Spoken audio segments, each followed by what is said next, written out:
Hi, I'm from the Customer Success Engineering team. In this series of short videos, we're taking a look at the baseline configuration for Zero Trust Branch. This is part 2, covering the fundamentals of ZTB. Let's start by taking a look at the different ZTB-specific terms, starting with sites. Sites correspond to locations where Zero Trust Branch appliances are deployed. The ZTB Admin Console allows administrators to create new sites, as well as manage site-specific DNS configurations using pre-configured or custom templates. Templates allow you to easily reuse an existing site configuration for new sites.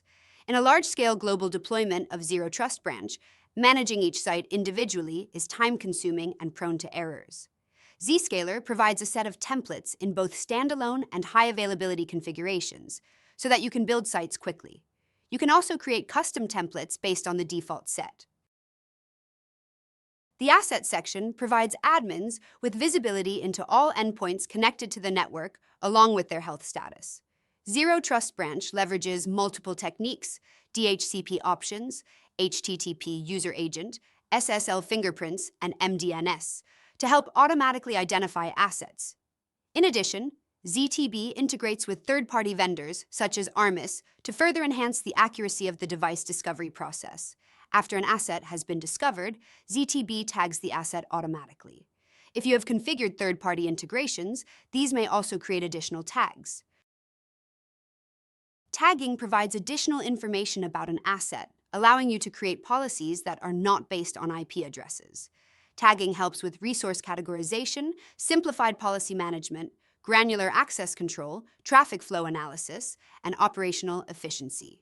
Zero Trust Branch supports tags for associating devices, guests, corporate, etc., to one or more group or profile. Device tags can be used to search for and report on devices currently deployed within the environment. For example, consider a business requirement to only allow Windows 7 Server 2008 machines to access an old NAS. With a traditional firewall, you could allocate static IP addresses to the Windows 7 Server 2008 machines and create policies based on those IP addresses. While this works in a small environment, it is not a scalable solution in an enterprise environment. With Zero Trust Branch, you can create a tag called Microsoft Windows Kernel 6.1 and apply it to all Windows 7 Server 2008 machines. You can then create a policy based on this tag as the source. Any changes in IP addresses do not require the admin to adjust the policy.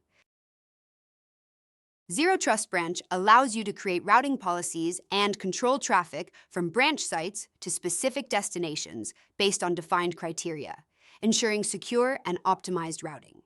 These policies allow granular control over how traffic flows to ZIA, ZPA, or directly to the Internet. When a new site is created, Zero Trust Branch automatically generates the following default routing policies. Default ZPA-PBR ensures all traffic originating from the air-gapped network and destined for any Zscaler application segment is routed through ZPA. This rule provides branches secure zero trust access to internal applications based on the source. Default ZIA rule ensures all internet-bound or SaaS traffic originating from the air-gapped network is routed to ZIA via IPsec.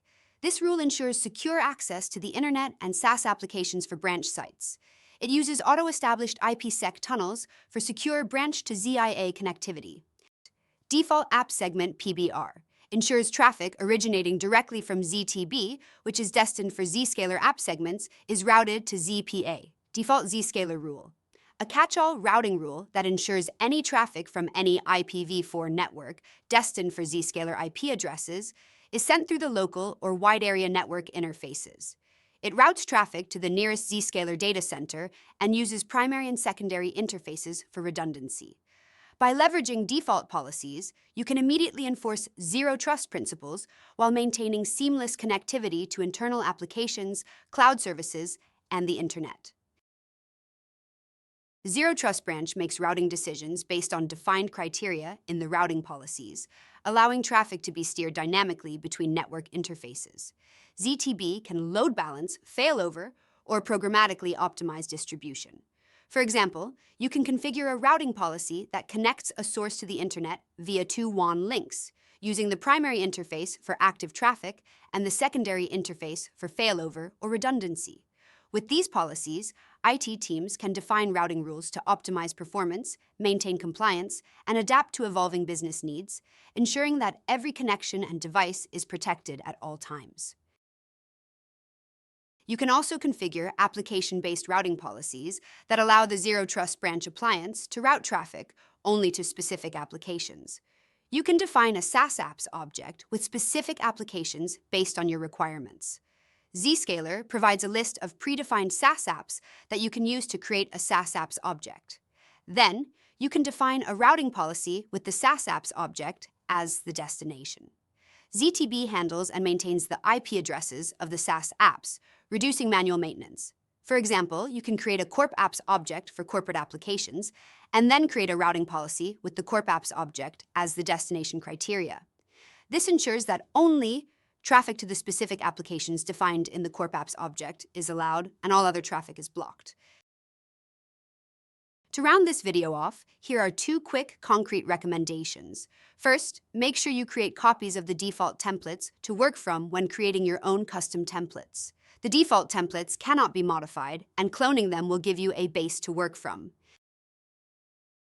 Secondly, make sure you apply policies that you want to be default for certain types of sites at the template and global policy level. This will help ensure these policies are applied universally to all sites where appropriate, maintaining a consistent level of security across all sites. Site-level policies can be configured when needed for site-specific configurations. That's it for this video. Thanks for watching.